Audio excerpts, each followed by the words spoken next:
ప్రాణం అని విన్నవించు ఈ పాటని, నువ్వు నా ప్రాణమని విన్నవించు ఈ పాటని.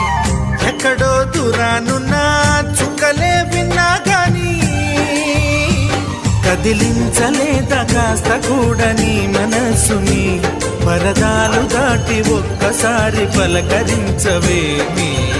అందరినీ ఇలా వెంటపడి అడగాల సరదాగా నువ్వే ఎదురైతే సరిపోదా. నిద్రపోతున్న రాత్రి నడిగా